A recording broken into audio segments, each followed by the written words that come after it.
Edouard, bonjour. Comment s'est passée la semaine? On imagine qu'il faut trouver aussi un juste milieu en tant que coach entre profiter d'une victoire méritée, d'une belle victoire méritée, et ne pas non plus tomber dans l'euphorie. Donc voilà, comment est-ce que tu gères ça Il n'y après? a certainement eu aucune euphorie. Il y a le plaisir d'avoir gagné un match qui dure le temps de la soirée après le match, ce qui a été le cas donc dimanche soir, après avoir gagné à Sclessin. Mais une fois, honnêtement, une fois rentré à la maison, le bouton se tourne très vite vers le prochain match. Parce qu'on sait que le match de dimanche, la victoire à Sclessin, je ne vais pas dire qu'elle est vide si on n'arrive pas à enchaîner, mais en tout cas, elle perd une grande part de sa valeur si on n'arrive pas à enchaîner positivement après cette victoire-là. Donc c'est impératif, comme après chaque match, de vraiment très vite se focaliser, de changer l'énergie au sein du groupe pour être tourné vers ce match de demain contre Ostende. Ça a été très bien fait de la part de tout le staff. Avant tout, j'ai senti une grande concentration dès le lendemain, et puis de même avec le groupe.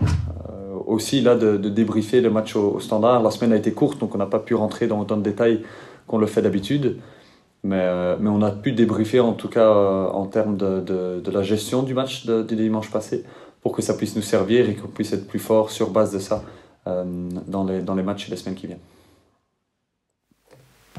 Justement, tu parles de la gestion du match. Tu t'avais dit la semaine passée une prestation mature, sérieuse. Qu'est-ce que c'est ça que tu as vraiment envie de retenir aussi, j'imagine, avec le recul de ce match-là? C'est une des dimensions en tout cas qui est à retenir, c'est certain. On a déjà parlé plusieurs fois du fait que le groupe est jeune dans son existence. Oui, il y a quelques joueurs qui sont très jeunes et qui ont peu d'expérience, mais c'est un nouveau groupe qu'on a formé ici cet été. Et le fait que ce soit un nouveau groupe, mais il y a un apprentissage commun qui doit être fait, et qu'on puisse à chaque match, mais aussi chaque entraînement, apprendre de ce qui est fait pour pouvoir être plus fort par la suite. Donc oui, ici, c'était en termes de gestion de match une prestation qui était aboutie. Mais si on s'arrête là-dessus maintenant, c'est insuffisant pour la suite. La marque d'une équipe qui est sérieuse, la marque des équipes qui sont vraiment considérées par les autres équipes du championnat, c'est celles qui peuvent enchaîner. Et enchaîner de façon vraiment naturelle, je dirais. Et le fait ici, il y a aussi cette interruption qui est intéressante. C'est je dirais un des détails du match, c'était l'interruption au deuxième mi-temps. Et c'est un des exemples de l'apprentissage commun qu'on a eu, parce que l'expérience qu'on a eue à Seraing, la très mauvaise fin de match qu'on a eue à Seraing suite à l'interruption, alors qu'on était très bien dans le match, c'est quelque chose qu'on a en commun qui nous permet d'être plus fort ici dans des situations qui sont similaires. Donc on compte faire exactement la même chose ici suite au match du Standard, c'est-à-dire être plus fort dans notre gestion de match pour pouvoir être de plus en plus convaincant. Est-ce que tu peux nous donner un petit peu les news du noyau? Est-ce que tu as éventuellement des retours? Je vois notamment que Karim est passé de blessé à non repris. Où est-ce qu'il en est? Karim, le match vient ici un peu trop tôt pour Karim, mais il a repris l'entraînement collectif aujourd'hui. Donc il a 100% fit, je dirais médicalement. Mais maintenant, le fait d'avoir raté une grosse semaine d'entraînement fait que le match de demain vient un peu trop vite pour lui. Par contre, pour Mamadou, lui, il est rétabli, il s'est très bien entraîné ces derniers jours et se retrouve dans la sélection. La situation de Jules est stable, sa rééducation se poursuit. Les délais sont les mêmes pour lui. Et toujours de même pour Steven Williams qui avance de mieux en mieux dans sa propre rééducation. Et Ken, pour qui le rythme s'accélère de plus en plus. Par rapport à l'équipe qui a battu Ostende, justement ton équipe qui a battu Ostende au premier match de championnat, où est-ce que tu la situes dans son état d'avancement vers là où tu veux l'emmener, où est-ce qu'elle en est actuellement, et est-ce que le nombre de points aussi atteints à la mi-championnat te satisfait, correspond à tes attentes? Pour répondre à la deuxième partie de la question, d'abord, je dirais que oui, il peut y avoir une satisfaction sur le nombre de points atteints après 17 matchs, pardon. Mais c'est qu'une satisfaction. C'est pas exceptionnel, mais c'est satisfaisant. Donc ça, c'est une première chose. Maintenant, l'évolution par rapport au premier match de la saison à Ostende et d'en arriver ici aujourd'hui au début du mois de décembre, C'est ça, justement, c'est une évolution. Qu'elle soit bonne, mauvaise, qu'elle soit rapide, lente, peu importe en fait. C'est une évolution et il n'y a rien qui est jamais statique dans le foot. Dans le foot ou dans le sport de façon générale. Mais le fait que ça ne soit pas statique, c'est quelque chose qu'on recherche parce qu'on recherche une évolution qui est constante. Parce que tant que nous on évolue, ben, ça met en difficulté aussi les adversaires. Et je veux jamais qu'on arrive à une situation où ben, on répète simplement les équipes de semaine en semaine avec exactement le même schéma de jeu, exactement les plans de match, parce que chaque match est différent. Et le fait que chaque match est différent nous force à nous se remettre en question et à être certain qu'on prend les bons choix, qu'on fait les bonnes analyses et qu'on puisse grandir. Parce que c'est ça l'essence de ce qu'on cherche à faire, c'est grandir dans la qualité de nos performances. Donc oui, on est plus avancé que lors du premier match de championnat. Sur tous les points, physiquement, on est beaucoup plus fort aujourd'hui. Il y a une plus grande maîtrise tactique des différents schémas au sein de l'équipe et il y a une plus grande flexibilité, même en cours de match, en fonction des scénarios de jeu qui sont parfois, on essaie de minimiser ces moments-là, mais parfois différents de ce qu'on aurait pu attendre. Et dans la gestion émotionnelle et psychologique des matchs, on est aussi plus avancé qu'on ne l'était lors de ce premier match de championnat. Plus avancé par rapport au premier match, mais par rapport à l'idée que toi tu en avais à ce moment-ci de la saison, ça correspond à tes attentes aussi? Il n'y a jamais de projection. On n'est pas capable au jour d'aujourd'hui de dire où on sera à fin de saison. Parce qu'il y a énormément de facteurs qui sont aléatoires, qu'on ne gère pas. Et qu'au plus on se projette, au plus on perd la qualité d'être dans le moment présent et de vraiment gérer ce qui arrive aujourd'hui.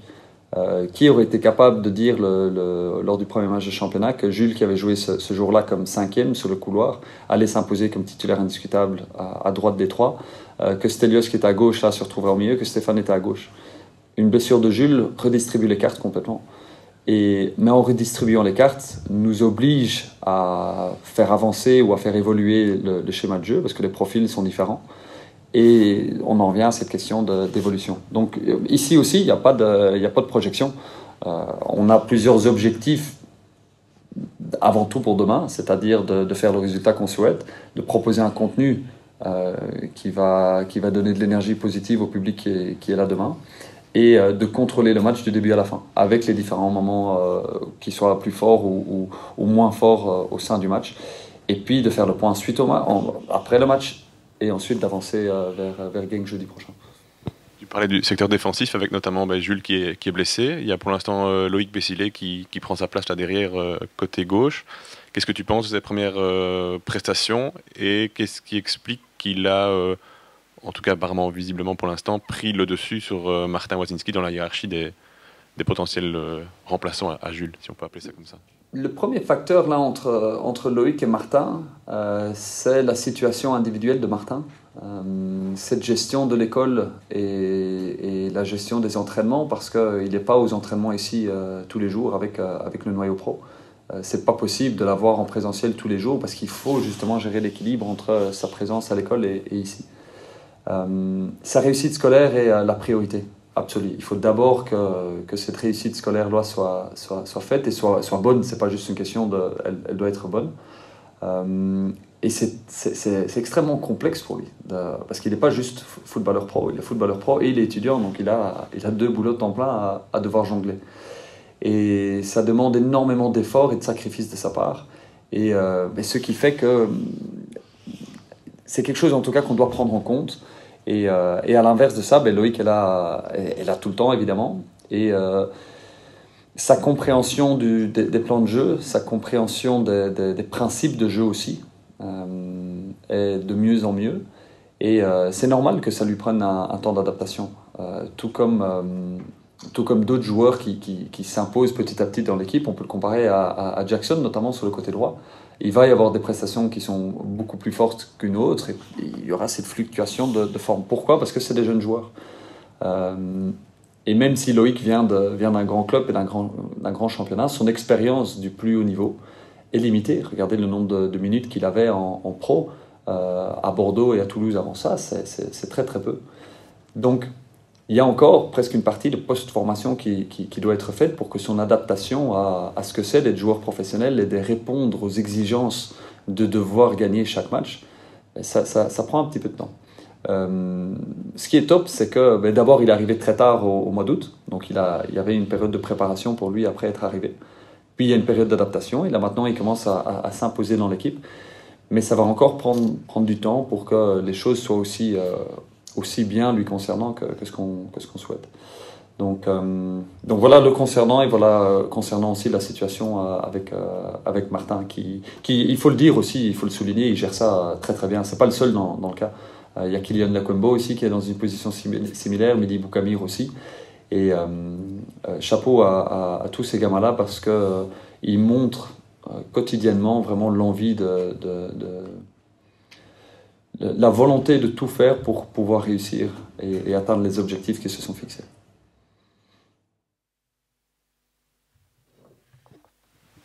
À quel genre de match tu t'attends demain contre Ostende, qui a énormément encaissé ces dernières semaines? Bon, forcément, il y a les 7 buts contre l'Union qui pèsent lourd dans la balance des buts encaissés. Mais voilà, quel genre de match t'attends un petit peu? Ils ont stoppé l'hémorragie la semaine dernière en remontant un résultat qui partait mal. Donc voilà, quel genre d'équipe? Oui, ils ont notamment changé leur plan de jeu aussi à la mi-temps de la semaine passée. Leur système classique en 5-3-2 a évolué vers un 4-4-2 en deuxième mi-temps de leur match contre Penn. Donc il y a toujours ce point d'interrogation-là de savoir comment ils vont aligner. Donc nous, on est prêts au niveau tactique pour différents scénarios de match. Mais une chose qu'on sait de Stand, c'est que l'intensité qu'ils mettent dans leur jeu est top. Mis à part les résultats, si on enlève de l'équation le résultat ces dernières semaines où ils auraient mérité de prendre plus que ce qu'ils ont pris, l'intensité qu'ils mettent dans le jeu est vraiment intéressante, et c'est une des meilleures équipes dans le championnat à ce niveau-là. Physiquement, les stats qui sortent à chaque match, ils ont des profils qui sont très complets, avec beaucoup de volume mais beaucoup d'intensité. Donc on s'attend à un match qui va être intense, où leur pressing va être très fort, et nous on doit pouvoir avant tout répondre physiquement, que ce soit au niveau de l'impact physique, mais de notre débauche d'énergie, et puis de gérer intelligemment leur pressing.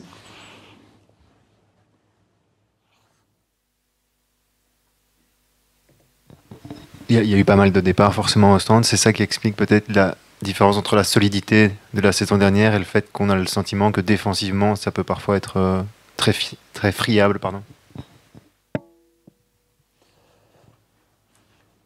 Oui, j'éviterai toujours de juger le pourquoi du comment des adversaires. On essaye vraiment d'enlever les émotions un maximum dans l'analyse pour ne pas être biaisé dans un sens ou dans un autre. Mais une observation qui est évidente et indéniable, c'est que oui, par rapport à la saison passée, c'est pas du tout la même équipe. Les profils sont différents. Et le point commun, c'est ce que j'ai dit, c'est-à-dire l'intensité physique et l'intensité du pressing de leur côté. Mais je me passerai de commentaires sur pourquoi le résultat cette saison sont moins bons. Une chose est certaine, c'est qu'on les sous-estime certainement pas.